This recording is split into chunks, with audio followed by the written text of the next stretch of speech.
আমি আব্বুর ছোট পোলা। বাবার টাকার অভাব নেই। ছোট থেকে ইচ্ছে মতো টাকা খরচ করছি। কখনো বাবা টাকার বিষয়ে কথা বলেনি। ফ্যামিলিতে সবাই আমাকে ছোট সাহেব বলে ডাকে। আমি এবার ইন্টার সেকেন্ড ইয়ারে পড়ছি। এবার আসা যাক গল্পে। শাহাদাত কাকুর দোকানে বসে চা খাচ্ছি। হঠাৎ বাসা থেকে বড় ভাই ফোন দিল। আমি ফোনটা রিসিভ করেই, হ্যালো। শুভ, কোথায় তুই? চার দোকানে চা খাচ্ছি। কেন, কি হয়েছে? তাড়াতাড়ি বাসায় আয়। পারবো না, এখন আমার একটা কাজ আছে। দেখ ভাই, আমার রাগ করিস না, তাড়াতাড়ি বাসায় আয়।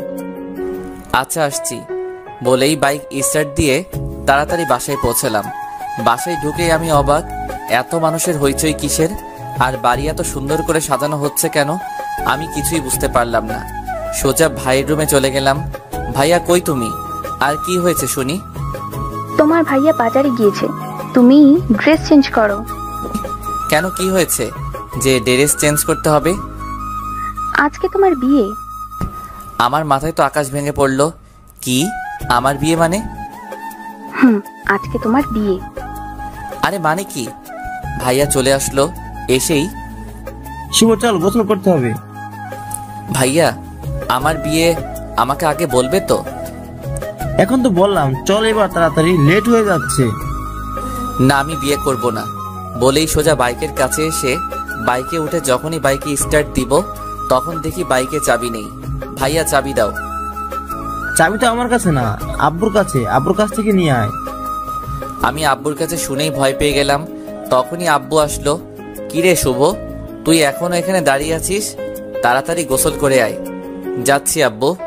মনে মনে প্রচুর রাগ হচ্ছে। বলতেই চারদিক থেকে মানুষ এসে আমাকে গোসল করাতে লাগলো। গোসল শেষ করে একটা পাঞ্জাবি দিল আম্মু। কি করব আম্মু এই পাঞ্জাবি দিয়ে? আজকে তোর বিয়ে, তাই পাঞ্জাবি পরবি? আম্মু আমি বিয়ে করব না। ওগো ছোট সাহেবের বাবা, তোমার ছোট সাহেব কি বলে শোনো? আরে আরে কিছু না, আমি এখনই গুছিয়ে নিচ্ছি। সবকিছু গুছিয়ে নিলাম। সারাদিন বিয়ের অনুষ্ঠান হলো। আমি প্রচুর ক্লান্ত। সন্ধ্যা হয়ে গিয়েছে। আমি সোফায় বসে আছি। হঠাৎ মামাতো বোন, চাচাতো ফুপাতো বোনেরা এসে শুরু করে দিল। ভাইয়া তুই এখনো বাইরে কেন? ভাবি তোর জন্য সেই কখন থেকে ওয়েট করছে, রুমে যা। ওই কার ভাবি? আর কার জন্য? আরে তোর বউ। পাগল নাকি? আমি তো এখনো বিয়েই করিনি। ফাজলামে বাদ দিয়ে তাড়াতাড়ি রুমে যা বলছি। যাব না। ওরা তিনজন মিলে আমাকে জোর করে রুমে পাঠালো। আমি রুমে ঢুকেই গাছের মতো সোজা হয়ে গেলাম। হায় আল্লাহ, পরি কোথা থেকে আসলো আমার রুমে? কি অপরূপ সুন্দরী! আমার লাইফে এমন মেয়ে কখনো দেখিনি। আমি কিছু না বলে সোজা খাটের উপর গিয়ে বসলাম। যেই না বসলাম, আমার বউ আমার কলার ধরে কাছে টেনে নিয়ে, ওই এত সময় কোথায় ছিলে? আমি সেই কখন থেকে ওয়েট করছি।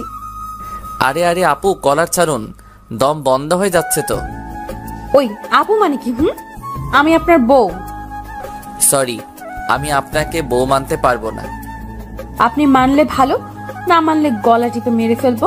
না, আরে না না, মানবো। মনে থাকে জানো। আর কালকে থেকে এত রাত করে বাসায় ফেরা চলবে না। আজও, এখন তো 7টা বাজে। তো কি হয়েছে? কালকে থেকে সন্ধ্যার সাথে সাথে বাসায় ফিরতে হবে। পারবো না। পারবেন না মানে? আপনাকে পারতে হবে, না হলে কিন্তু শাস্তি আছে। হায় আল্লাহ, কি বউ দিলা আমার কপালে। ওই কি বললেন?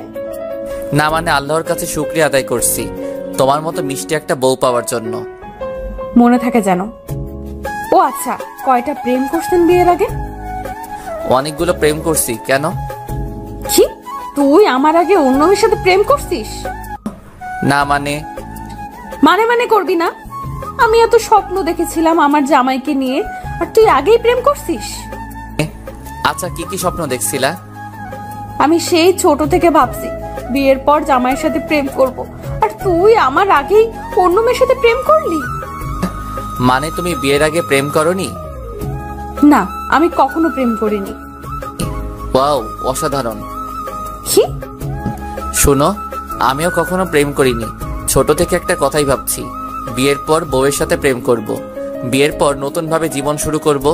একটা মেয়েকে নতুন ভাবে চিনবো, জানবো। সত্যি বলছেন আপনি প্রেম করেননি?